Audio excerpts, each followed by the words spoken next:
All right, welcome back to the show, everyone, and good morning to you. Hope you guys are having a good day so far. So, you asked for it, let's do it. I wanted to do it anyways. This is Johnny Arnett's If MVPs Were Given to the Best Players, 1990s edition. So, we had a really good time with the 1980s edition, and the irony is, like, it was very few disagreements.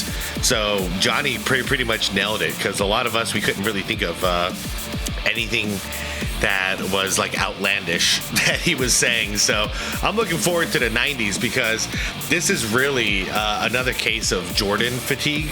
I don't say Jordan fatigue, I'll say voter fatigue, because that's really what was going on during this time. Like, Jordan could have literally won it every full season he played, but you know, we had to give it to a Barkley who was shining through that year, or a Karl Malone who was having his best season, etc., etc. But I'm curious how this is going to go if we go based on stats. It's going to be an interesting thing. So anyways, you guys, I'm linking the original video from Johnny Arnett down below in the description. So if you want to check out the channel, go right ahead. You'll also see a list of channel members, and I want to give a quick shout out to new channel member David O'Kelly. Welcome on board. Thank you for the support. I appreciate it, especially, you know, it comes in good timing after the debacles that happened at the end of the month there, with not just the copyright claiming, but the blocked in some territories, which is weird for NBA80s and an NBA Insight stuff to get blocked in some territories. That was wild. But anyways, guys, without further ado, let's do this. Like the video, I'd appreciate it, and let's go. Let's look at this terrible intro. This terrible music.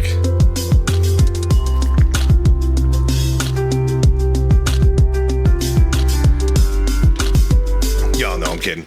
For almost the entirety of NBA history, the MVP voting has followed a very specific formula that they very rarely diverge from. Okay, I have seen this intro, obviously. Wait. You said like a minute something? So incredibly historic that it breaks the formula. You're not winning MVP unless your team is an elite winning team. But is this fair? Is this really the most accurate way to gauge a player's value? Many people don't think so, and think that the award too strongly favors players on elite teams rather than who's honestly the best player or the most valuable player in a literal sense. For sure. So what if we said screw the formula and instead just gave the award to the player who was literally that season's best player? Well, things would change up quite a bit. The decade we're looking at in this video is the 1990s, and let me know in a comment if you agree or disagree with these choices.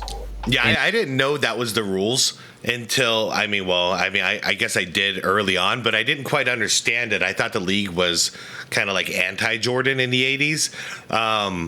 But then I learned after a while that, you have to be one of the best teams in the league in order to even be considered. It's not about the best player. But I guess I understand it with the word value in the middle of it, because it's not like the most bestest player. It's the most valuable player. So how do you prove value? By winning, I guess, you know? So that's just how it is. But yeah, it would be a lot more interesting if it was literally just the best player. In 1990, Magic Johnson was the league MVP. And on this new list, he loses the award to Michael Jordan. Here we go. As a 30-year-old, Magic was basically in the prime of his career, and thanks to his Lakers' 63-win record, he won the MVP that season. He did his usual thing, putting up 22.3 points, 11.5 assists, 6.6 rebounds, and 1.7 steals on 48% shooting. Now, Michael, on the other hand, had monstrous numbers, leading the league in scoring with 33.6 points, 6.9 rebounds, 6.3 assists, and 2.8 steals 52%. on 52.6% shooting. No other guard or forward in NBA history has averaged as many points as Jordan did this season and shot over 50% from the field. So this is the first case of, all right, you can give him the regular season MVP. I'm getting that finals MVP. Let alone Jordan's 52.6%. Oh, no. My bad. This is 1990. Okay, my bad. This was also Jordan's first season where he broke out as a more dangerous three-point shooter as he shot 37.6% from that distance. Nice. To put that sharpshooting in perspective, he shot the three ball more efficiently that season than great shooters like Larry Bird, Clyde Drexler, Mitch Richmond, Terry Porter, Chuck Person, and Chris Mullin. Yep. Magic Johnson never made an all-defense team in his career, and of course, Jordan was the greatest two-way player of all time. And this year was no exception, as he led the league in steals, he was a fantastic on-ball defender, and made first-team all-defense. By almost every individual metric, he was that season's best player. He had easily the best player efficiency rating at 31.2, he had the highest amount of win shares, and he had the league's best plus-minus score. This one's kind of surprising because the team was pretty solid. I can't remember what their record was in a regular season, but I mean, they almost made it to the finals. Go along with his incredible traditional stats. Ultimately, this choice was pretty easy, if I'm being honest. In 1991, Michael Jordan was the MVP winner, He's keeping and on it. this list, he keeps the award, but just by a bit. Magic Johnson was the MVP runner-up, but there was a handful of players who had monstrous MVP caliber seasons, like Charles Barkley. And yeah, real quick, just for those people who claim that this was a washed-up Magic Johnson, no, man, he was still young. He keeps the award, but just by a bit. Magic Johnson was the MVP runner-up. He's the runner-up, guys. So the second best in the league, like just behind Michael Jordan, who just surpassed him this year. Stop it.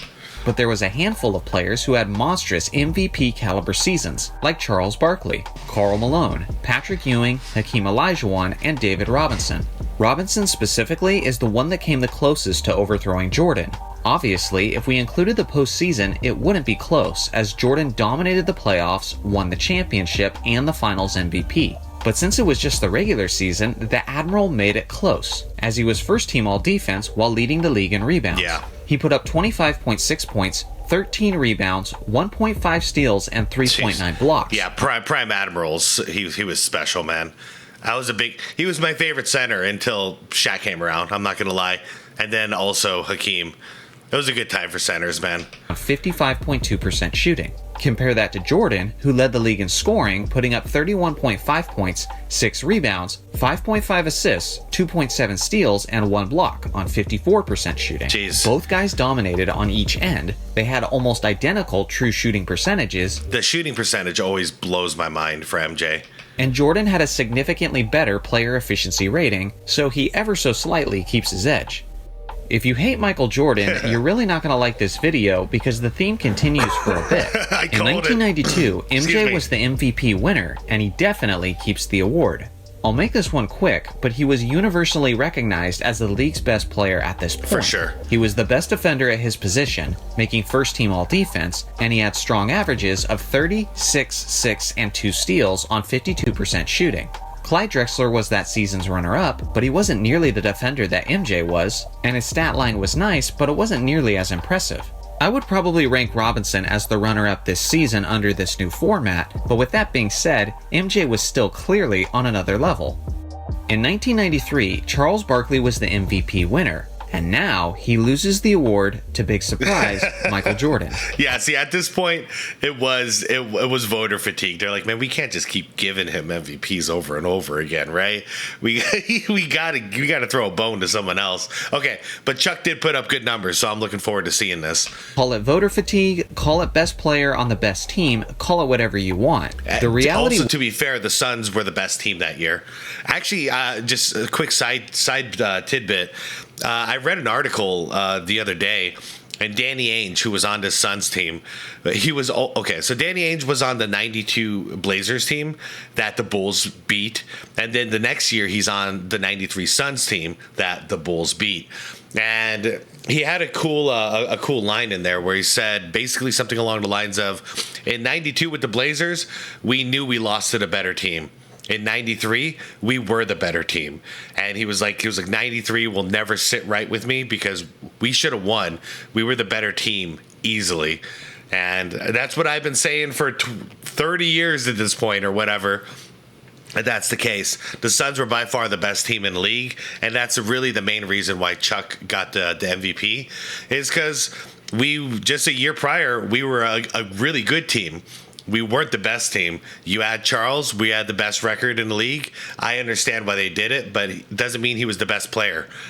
Was that despite Barkley's Suns having the best record in the league by a small margin, Michael Jordan was still the league's best individual player. Now, Chuck's season was certainly a worthy contender, as he put up 25.6 points, 12.2 rebounds, 5.1 assists, and 1.6 steals on 52% shooting. If Barkley was one of the best offensive players in the league, then maybe I could make an argument for him to keep the award. But unfortunately, it's really those points and rebounds, man. That's what Chuck was all about. He never made an all-defense team appearance in the entirety of his career, and Jordan was yet again the best defender at his position, making first-team all-defense and led the league in steals to go along with his typical fantastic numbers of 32.6 points, 6.7 rebounds, 5.5 assists, and 2.8. Ooh, proof that he was getting tired at the third championship, because that is crazy, man. It is crazy to keep going back to the finals year after year and winning it. Like, it's got to take a toll on your body. Plus 92, 93, so he won 2 championships in a row. Then he went to the Summer Olympics for the Dream Team, and then immediately starts the season. Yeah, him and Pippen both, which are their 2 leaders, should be exhausted at this point. Oops. Oh, speaking of which, boop. Steals on 49.5% shooting. With all of this Michael Jordan MVP dominating, it's crazy that I'm not even factoring in his postseason, where he averaged 41 points on 51% shooting in the finals. It's no wonder why so many people think this guy is the GOAT. Guys, I know, I'm not even realizing the irony.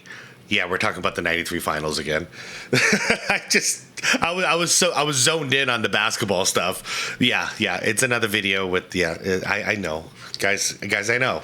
You don't have to tell me. I know. It's my curse.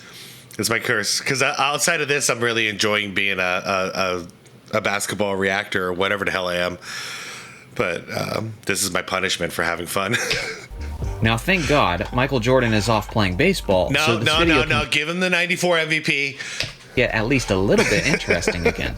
In 1994, Hakeem Olajuwon won the MVP He's got to award, keep this, but right? he just barely keeps the award from other great bigs like David Robinson and Shaquille O'Neal. Hakeem filled up every spot on the stat sheet, averaging 27.3 points, 11.9 rebounds, 3.6 assists, 1.6 steals, and 3.7 blocks. This is why Jordan loves him so much. He's the big man version of himself, because he's like Jordan said, he's leading in all stats, and look at the guy, points, 12 rebounds. He's even getting a couple assists in there. He's got his defense solid, so he's causing basically 5 turnovers a game right here between that. And then his efficiency is fantastic. Man. And he was the leader. What is happening? 7 blocks. What is happening Out to of my all the mouse dominant today? centers, he was the one recognized as the best defender, making first team professional YouTuber here. all defense. If you look at the numbers of Shaq and Robinson, they're actually very similar to Olajuwon's. Okay, wait. Dude, look at Shaq. Look at Shaq, you guys. A lot of people like to talk trash about Orlando Shaq, and I don't get it, man. Look at this guy. He's got his 5 assists, his 3 blocks, no steals, huh? 60% shooting, obviously. They were mainly dunks. 13 rebounds a game and 29 points on 60%. Yeah, I'll take that. David Robinson, man. Dude. There's got to be a way to get this guy some more respect. 30 points, 10 rebounds, 5 assists, 1.7. Okay. Yeah. His defense is right on par with Hakeem Olajuwon here, causing 5 turnovers a game, essentially, shooting 51%. So you can make an argument for each big. But given the fact that Olajuwon was the one who originally won the award, it would seem... So it looked like when... Sorry, I'm sorry to keep cutting off Johnny here, but it looked like it was just proof. Okay. Before Jordan started winning championships, the narrative that it's a big man's league and only bigs can win, right? Jordan comes in, he starts winning as a shooting guard. Jordan leaves, and now who are we talking about here? Who's the best? Who's the best in the league? 3 big dominant centers again. And guess who wins while he's gone? A dominant center, Hakeem Olajuwon, going against other dominant centers in Shaquille O'Neal and then Patrick Ewing. right? Then Jordan comes back. What happens? Guards start winning again. It's insane. Wrong to take the award away from him when we're just splitting hairs. Yeah, no, In 1995, David Robinson won the MVP award, and he's keeping the award over Shaq and Hakeem Olajuwon. Now, in hindsight, people remember 94 and 95 as the years Jordan was gone and Hakeem dominated the NBA. Yeah. But at the end of the 1995 regular season, it didn't necessarily seem that way, as Robinson was clearly the correct choice for the MVP award based on the regular season. Yeah, and as far as I remember, Houston really struggled that second year until it was playoff time, and then they revved up the engines. It appeared it was potentially their year to win the championship as he led San Antonio to a league-best 62 wins. Damn. He was first-team all-defense, he easily had the best player efficiency rating in the league, he had the best true shooting percentage out of the top 7 MVP contenders, and he had his usual monstrous numbers. The Rockets were actually underdogs in the Hold up. key contenders, and he had his usual Yeah, that'll do. monstrous numbers. The Rockets were actually underdogs in the playoffs, and Hakeem went on to prove himself as the greater playoff performer. Yeah. But Robinson comfortably keeps the title of best player that regular season. MJ is back, and in 1996 he won the league MVP thanks to the Bulls' 72-10 record. Yep. And on this list, he keeps the award. Statistically, he wasn't as dominant as his years before his first retirement, but if he lost a step, it was a small one, as he averaged a league-leading 30.4 points, 6.6 rebounds, 4.3 assists, and 2.2 steals on 49.5% shooting. 49%. He was still the league's best defending shooting guard, making first-team all-defense, and he also shot a remarkable 42.7% from three-point range. Wow. Now take this three-point... That's not something that's talked about a lot. 42.7% from threes. Oh, this year. ...percentage with a major grain of salt, because the three-point line was temporarily shortened by a couple feet for the 96 and 97 seasons, meaning a lot of players' three-point percentages went up, not just MJ's. Yeah, that's fair. With all that being said, he was still the league's best player, followed by Hakeem Olajuwon. Heck, that's probably why his percentage went down that year. He probably shot a couple more threes than usual. 1997, Karl Malone won the MVP award, and Michael Jordan took it personally. But what might surprise many of you is that Karl Malone actually keeps this award slightly over MJ. Ooh. In the official MVP voting, Jordan came in as the runner-up in a very close race, which is honestly surprising considering Jordan's Bulls won 69 games compared to the Jazz, who won 62. But when you simply look at the regular season from an individual standpoint, Malone was simply the more productive player. Both legends made first-team all-defense, and when you look at their numbers side to side, you can see why Malone keeps his edge. Yeah, he's got him beat on rebounds, assists. I mean, we'll call that a wash. True shooting. Oh man, it's close. He wins it with those rebounds. Jordan's got him beat slightly with points. That's a close race. That's a good MVP race. He had a significantly higher field goal percentage and true shooting percentage, his player efficiency rating was higher than MJ's, and it was also the league's best. Plus, Malone did all of his damage in less minutes per game. Playoffs are another discussion, but as far as who was the best player in this regular season, Malone legitimately earned it. That's fair. In 1998, Michael Jordan won his 5th and final MVP award. But under this new format, he actually loses the award to Karl Malone. From a story and I think this was Karl Malone's peak. Narrative, I think this was the Utah Jazz's peak, 98. Jordan certainly deserves the MVP. Scottie Pippen missed basically the first half of the season, and MJ offensively carried the team, leading them to a 62-20 record as a 34 to 35-year-old player. And that's probably why he won the MVP in the traditional format. True. But from a pure production standpoint, it's certainly difficult to argue that Malone wasn't the better player that regular season. If you saw these two stat lines next to each other, with no names beside them, the decision would probably be easy on who had the better season. But I mean, I could just tell by the rebounds who's who. So it is, okay, similar with the points and the rebounds. Assist is similar. 46%. Okay, yeah, that does make sense too, because Jordan was all alone that year. Well, at least half of the season, and then Scottie was nursing back to health after that. Yeah, that's fair. I hate to say it. Karl Malone. the names cloud the production. I bet they have a better record too. because one is obviously Michael Jordan. Both players were once again first team all defense, but Malone was also significantly more efficient and had a much better player efficiency rating. Some of you guys might look at this season and think that Shaq was actually the best player from a production standpoint, and there's certainly an argument to be made, but he dealt with some injuries and only played 60 games that season compared to Jordan's 82 and Malone's 81. So it's difficult for me to justify giving any award to a player who misses more than 25% of the season. Agreed. In 1999, Karl Malone won the league MVP, and he was the oldest player to ever win the award. No way, is he gonna but now three-peat? he Okay. loses the award to Shaquille O'Neal. In a lockout-shortened season of only 50 games, Malone was rewarded for leading his team to the best record in the league. But Shaq was clearly the more dominant individual player, as he scored more, rebounded more, and was more efficient than Karl Malone. Yeah, guys, look at those stats, though. He's basically the same dude he was in Orlando. He was just on the big stage in LA. And the rest of the league, for that matter. Shaq was just starting That's not to reach an insult. The guy was a monster. He was a monster from day one.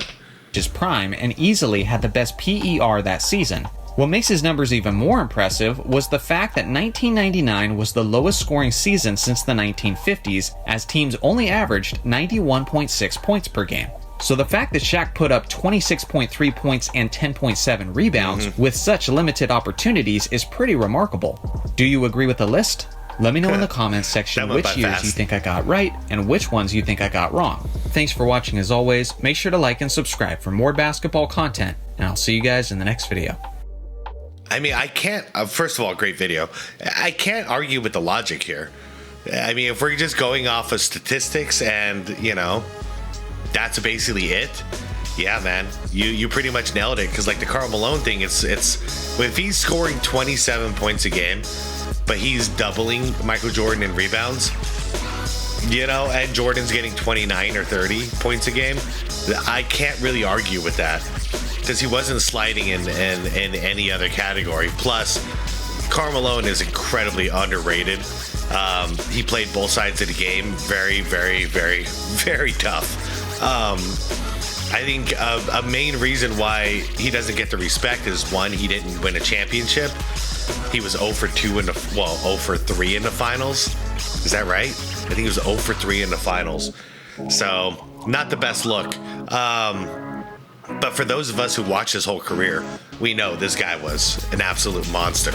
I'm not going to lie. I'm a little biased too, because I know the personal stuff about him that makes me not want to praise him publicly. You know what I mean? So even this is like a little weird talking about it, but it's basketball, so whatever. As a basketball player, the guy was phenomenal. As a human, could do without it. Anyways, you guys, I can't really argue with any of this. I want to know what your guys' opinions are. What do you think about this? Shout out to Johnny Arnett if you ever see this, my friend. Guys, I'm gonna head out. It should just be Michael Jordan every year. I'm just kidding. I'm just kidding. I'm gonna head out, guys. Like the video, subscribe to the channel if you want more content like this, and most importantly, be water, my friends.